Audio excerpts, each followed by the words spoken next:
خارجی کردار کا تھا صرف شعوری کیفیات کا عکاس ہوتا ہے، لا شعوری اور تحت الشعوری کیفیات کی عکاسی کیونکہ کردار سے نہیں ہوتی ہے، لہٰذا یہ کیفیات خارجی مشاہدے کے دائرہ کار سے باہر رہ جاتی ہیں۔ ایکسپینسو اینڈ ٹیڈیس، دقت طلب، یہ طریقہ خاصا مہنگا اور محنت طلب ہے۔ خارجی مشاہدے کے تحت زیر مشاہدہ افراد کا مطالعہ کرنے کے لیے بہت سے تربیت یافتہ ماہرین کی ضرورت ہوتی ہے اور زیادہ ٹائم بھی ہوتا ہے، ٹھیک ہے۔ اس میں کیا ہوتا ہے، انسان جو ہوتا ہے وہ اپنا کردار چھپا لیتا ہے، جس انسان کو پتہ چل جائے کہ اس کو آبزرو کیا جا رہا ہے، تو اس کے لیے ٹریننگ دی جاتی ہے، ایسے ماہرین کی ضرورت ہوتی ہے جو کہ اس چیز کو پہچان سکیں۔ اس کے بعد ہے انڈیویجول ڈفرینسز، کیا ہوتے ہیں، انفرادی اختلافات۔ اس طریقہ کے تحت مشاہدہ کی پڑتال اور تصدیق کرنا مشکل ہو جاتا ہے کیونکہ مختلف اوقات میں نارمل افراد کا کردار بھی یکساں نہیں ہوتا، ٹھیک ہے۔ یعنی ایک وقت میں فرد ایک بات کو خوشی سے برداشت کر لیتا ہے مگر اسی بات پر کسی اور وقت غصے سے بھڑک اٹھتا ہے، لہٰذا اس طریقہ کی مدد سے تمام افراد کے لیے یکساں پیمانہ نہیں بنایا جا سکتا۔ اس کے بعد اس کی آ جاتی ہے اپ گریڈیشن۔ اب اس کی اصلاح کیا، ایڈوانٹیجز آپ نے پڑھ لیے، اس کے ڈس ایڈوانٹیجز پڑھ لیے، اب اس کی اپ گریڈیشن کیا ہے، یعنی اس کی اصلاح کیا ہے۔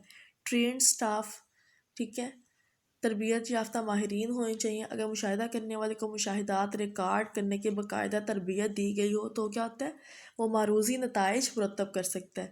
سنگل سبجیکٹ کیا ہے، ایک وقت میں ایک معمول کا ہی مشاہدہ کیا جائے تو نتائج بہتر ہوتے ہیں، ایک وقت میں بہت سارے متغیرات کا مشاہدہ دشوار ہو جاتا ہے، ویریبلز کا آبزرو کرنا، ان کو آبزرو کرنا مشکل ہو جاتا ہے، اس لیے مور ایکسپرٹس، زیادہ ماہرین کی تعداد زیادہ ہو تو ان کے مشاہدات کے موازنے سے ٹھوس حقائق سامنے آ سکتے ہیں۔ شارٹ ڈیوریشن کیا ہے، اس طریقہ کو بہت طویل عرصے تک استعمال کرنے کے بجائے مختصر دورانوں میں بانٹ لینا چاہیے، اس طرح مشاہدہ کرنے والا بھی بہتر طریقے سے حقائق ریکارڈ کر سکتا ہے اور معمول بھی تازہ دم ہونے کی وجہ سے بہتر کارکردگی دکھاتا ہے، ٹھیک ہے۔ ادر انسٹرومنٹس کیا ہیں، دیگر آلات کون کون سے، اس میں سمیع و بصری معاونت کے آلات استعمال کیے جا سکتے ہیں، تو تمام حقائق ریکارڈ کرنے کے بعد ان کا تجزیہ کیا جا سکتا ہے۔ اس کے بعد ہے نیچرلسٹک آبزرویشن، اس کو کہا جاتا ہے فطری مشاہدے کا طریقہ۔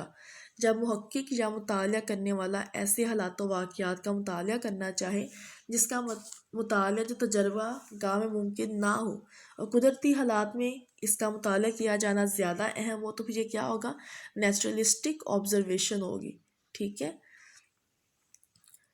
اس میں کیا ہوتا ہے، کردار کو فرد جو ہے وہ چینج کر لیتا ہے، اس کو پتہ چل جاتا ہے کہ اس کا آبزرو کیا جائے تو اس کا جو اوریجنل بیہیویئر ہوتا ہے اس کو وہ چینج کر لیتا ہے۔ محقق قدرتی ماحول میں جا کر مشاہدہ کرتا ہے اور نیوٹرل ہو کر اس کی تمام تبدیلیوں اور رد عمل کو نوٹ کرتا ہے۔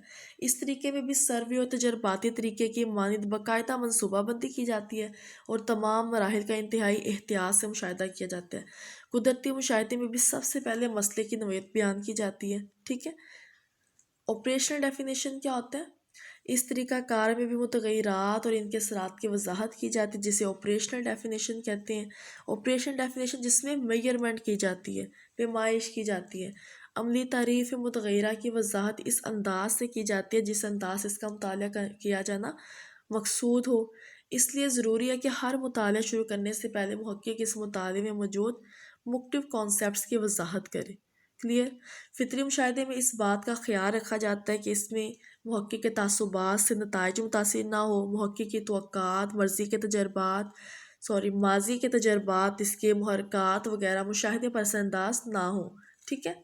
اس کی امپورٹنس کیا ہے، جب مشاہدے اور مطالعے کے دیگر طریقے معلومات کو مسخ کر رہے ہوں تو فطری مشاہدہ انتہائی کارگر ثابت ہوتا ہے۔ جانوروں کا تجربہ گاہ میں مطالعہ کرنا دراصل ان کا کردار محدود کرنے کے مترادف ہے، ٹھیک ہے۔